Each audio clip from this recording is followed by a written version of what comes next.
We started on this topic in my last video, which means today we're here for part 2 to finish it off. Basically, we're going through all 30 NBA teams and we're picking out the one player each of them needs to look to trade this summer.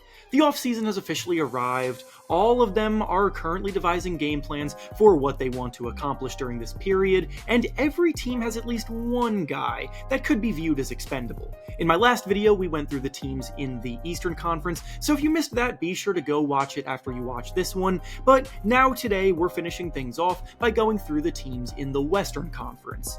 Before we start though, it turns out a good amount of you watching right now aren't subscribed to the channel, so please, if you enjoy the content, consider hitting the subscribe button, as not only does it help out a ton, but I'd also very much appreciate it.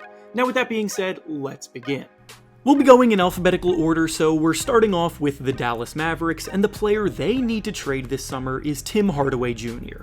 Hardaway was the team's sixth man for most of the season, but in the playoffs his inconsistency has seen him benched for the better part of each of the last two series, and that could be an obvious warning sign that his time in Dallas is coming to an end. So with 1 year left on his contract, he could be a shooter another team takes a swing on without much risk at all. Next is the Denver Nuggets, and the player they need to trade this summer is Michael Porter Jr. Michael Porter Jr. is a fantastic volume three-point shooter, knocking down 40% of his threes in each of the last two seasons, but his shot selection has always been a bit questionable, and on off nights, when his shot isn't falling, he struggles to contribute elsewhere. He scored fewer than 10 points in 5 of the 7 games during their series against the Timberwolves this year, and is being paid a max contract for that kind of output. So if the Nuggets want to get back to the top, they would be wise to look to shed his contract in search for more balance. Next is the Golden State Warriors, and the player they need to trade this summer is Andrew Wiggins. Wiggins is owed $85 million over the next 3 seasons, while coming off of the worst season of his entire career. The Warriors missed the playoffs, their current core is hanging on by a thread, and Wiggins' best days are clearly behind him, so shedding his contract to open up other avenues to improve is a must. Next is the Houston Rockets, and the player they need to trade this summer is Jalen Green. This one is going to sound controversial, but Jalen Green has arguably been the streakiest player in the entire NBA since his arrival, and while his highs are really high, such as the heater that he went on to close the regular season, his lows are also really low and far too often, where he shoots his team out of games at times and struggles on defense, with him become very apparent. The Rockets seem to want to take a big swing this offseason according to reports, and with Green's value never being higher than it is right now after that heater he went on, he could be the piece dangled in a star trade offer to sell him high. Next is the Los Angeles Clippers, and the player they need to trade this summer is PJ Tucker. Tucker came to LA as a part of the James Harden trade, but quickly fell out of the team's rotation during the regular season, and he was not happy about it. Not getting minutes made him pretty upset. If tensions are still there, then it's probably for the best to try to find a team that wants to give him more run.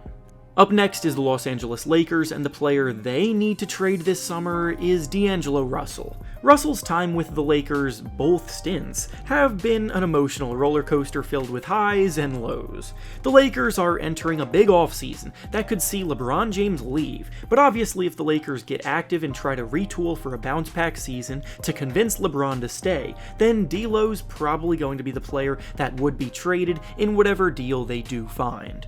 Next is the Memphis Grizzlies, and the player they need to trade this summer is Brandon Clarke. Clarke is going to be 28 years old next season, and missed most of this year due to an Achilles injury.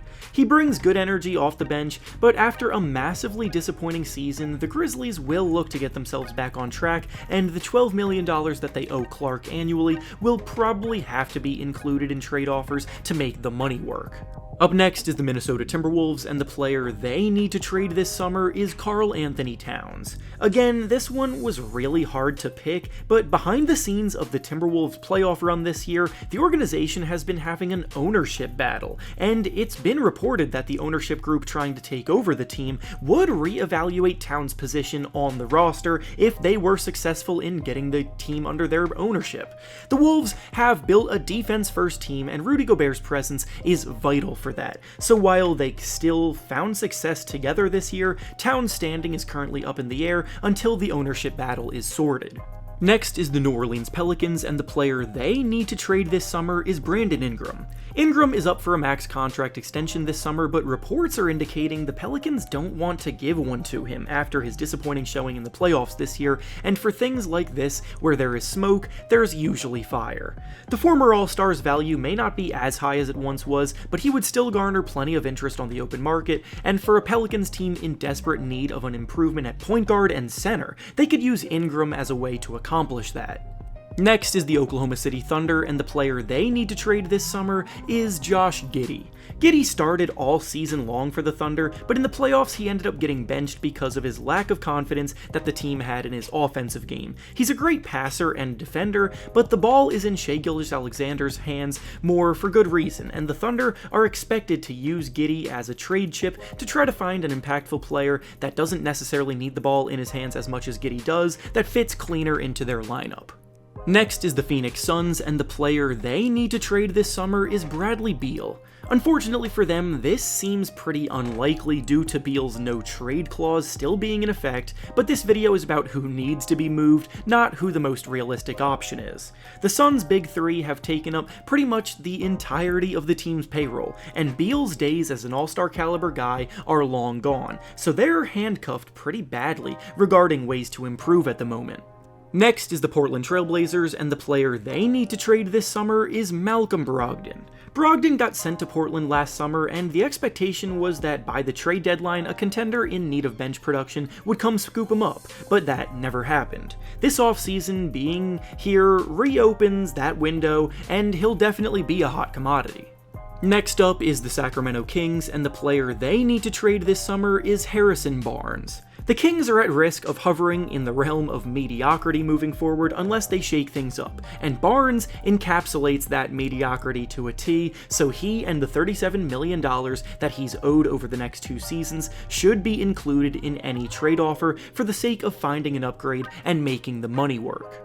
Next is the San Antonio Spurs, and the player they need to trade this summer is Zach Collins. Collins was given a contract extension last year, but the Spurs almost immediately regretted it when it became clear that he and Victor Wembanyama are not a good duo to play on the court at the same time. $17 million is a lot of money to pay to a backup center, so it would be wise for them to try to move him. And finally, the last team up is the Utah Jazz, and the player they need to trade this summer is John Collins. The Jazz acquired Collins for cheap last offseason, so they don't necessarily regret the trade that they made, but his fit has not quite worked out as well as they hoped it would, and with him being their highest paid player at the moment, they should try to move him in favor of a better fit. They say they plan to continue to build with Lauri Markkanen at the center of their plans, and Markkanen and Collins don't work great together when they share the court, so this is probably for the best. And with that being said, that's all I have for you today. Make sure to like the video, subscribe to the channel, and comment down below who you think needs to be traded this summer. Thanks for watching, and I'll see you all next time.